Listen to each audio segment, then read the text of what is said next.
Graças a Deus e a paz do Senhor para todos. Eu quero vos convidar para meditarmos um pouquinho na palavra de Deus, que encontra-se no Novo Testamento, na primeira epístola de Paulo aos Tessalonicenses, capítulo 1, e eu quero ler o versículo 8, 9 e 10. Mas antes eu quero fazer aquele pedido.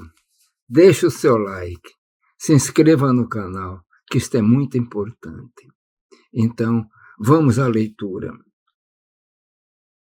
Porque por vós sou a palavra do Senhor, não somente na Macedônia e Acaia, mas também em todos os lugares a vossa fé para com Deus se espalhou, de tal maneira que já dela não temos necessidade de falar coisa alguma.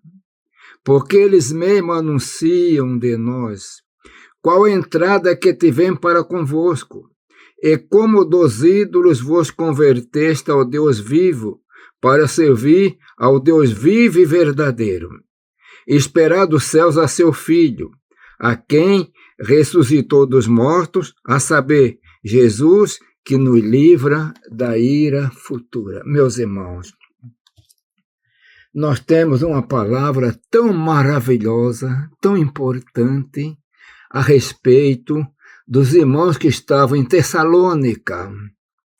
Interessante que Paulo agora está dando um testemunho da fé deles, da conversão. E ele focaliza, ele ficou aqui no versículo 8, que eles mesmos anunciam de nós qual a entrada que tivemos para convosco. E como dos ídolos vos converteste ao Deus vivo para servir ao Deus vivo e verdadeiro.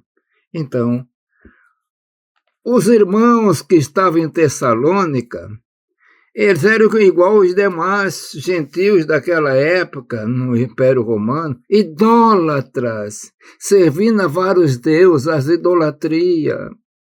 Mas a palavra chegou, meus irmãos, a pregação da palavra. Eu quero conversar um pouquinho com todos aqueles que me ouvem, o poder da palavra, o poder do Evangelho. Por isso Paulo escreveu no Romano também, diz, não me envergonho do Evangelho de Cristo, porque ele é o poder de Deus para a salvação de todo aquele que crê. O povo de Tessalônica, e agora está focalizando os crentes, eram idólatras, serviu aqueles deuses da cultura grego-romana, e tinham vários deuses, né? Mas entrou o Evangelho, meus irmãos, e quando o Evangelho entra, vai começando a fazer mudança, transformação. Nós vemos em nossas vidas, nós somos testemunhas vivas disso. Éramos chegados para idolatria, vários deuses de maneira diferente, com nome de santos, e alguns envolvidos com feitiçaria, mas entrou a palavra, a mensagem foi pregada. E como diz a palavra, a fé vem pelo ouvir e ouvir a palavra de Deus.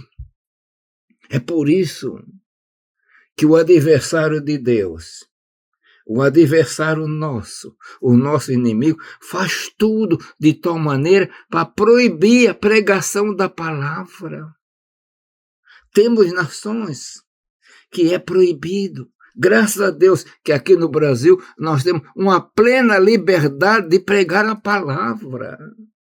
Mas a palavra foi entrando em Tessalônica. Eles foram ouvindo, foram se convertendo. E à medida que vai se convertendo, vai deixando de lado os ídolos. E eles, então, ficaram agora noutra atividade. O pensamento deles era aquela idolatria e eram levados para tudo quanto é coisa que não prestava, porque o ídolo é diabólico. Mas, à medida que entrou o conhecimento, entrou o poder, entrou a graça, a verdade do Evangelho, e diz a palavra que eles se converteram a Deus, o Deus vivo, o Deus que nós pregamos, o Deus que criou os céus e a terra e tem todo o poder. É esse Deus que eu prego. É esse Deus que você que me ouve prega também, vivemos nele, nos dá saúde, nos dá vida, nos dá esperança, é ele. E diz a palavra, se converter-se a Deus para servir ao Deus vivo e verdadeiro. Só existe um Deus, meus irmãos, é o Deus vivo, o Deus que pregamos, Deus verdadeiro. E mediante isso, surgiu, eles passaram a entender, porque a pregação da palavra explica a respeito de Jesus, esperar dos céus a seu Filho. Oh, meus irmãos, que promessa, que esperança, digamos assim, pela fé, olhando para os céus, esperando Jesus. E você que me ouve hoje, você está nessa renovação?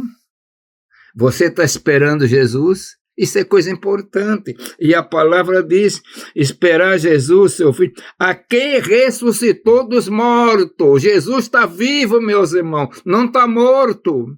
Ele foi crucificado em corpo, tirado da cruz num corpo, ressuscitado num corpo. Coisa gloriosa. E diz a palavra agora, esperar dos céus Jesus, a quem nos livra da ira futura. Eu quero focalizar mais uma vez. Nós não podemos deixar de lembrar, meus irmãos. A Bíblia nos fala a respeito de uma ira futura. Que coisas terríveis acontecerão nessa terra. Que a palavra chega a dizer que os céus que agora vemos, como mantos, se enrolarão e pegarão fogo. Não dá para nós entender isso, mas a palavra está dizendo que vai acontecer. Mas a palavra também nos diz que Jesus vai vir do céu.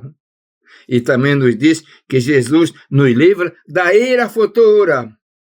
Nós entendemos que a ira futura é a grande tribulação. Então, meu irmão, não fique nervoso, não fica nervosa, não fica preocupado com as notícias, com a mídia. Como disse Paulo escrevendo, não vos perturbeis por espírito ou por epístola, como de nós, como de que ele tivesse perto. Fique preocupado em ter comunhão com Jesus, porque ele vai vir, ninguém sabe quando. E quando ele vir, ele vai nos guardar, nos livrar da ira futura. Isso é importante. Fica na paz, meu irmão, fica na comunhão, que você está protegido. O importante é ficar na esperança, na comunhão e comunhão com o Espírito Santo. Eu quero orar. Pai eterno, Deus de amor e bondade, Senhor, pela tua misericórdia, nós estamos aguardando a volta de Jesus, que nos livra da ira futura e abençoa todo o teu povo, todos aqueles que estão nesta mesma esperança. Pai eterno, Deus de poder, tudo isso eu peço em nome de Jesus.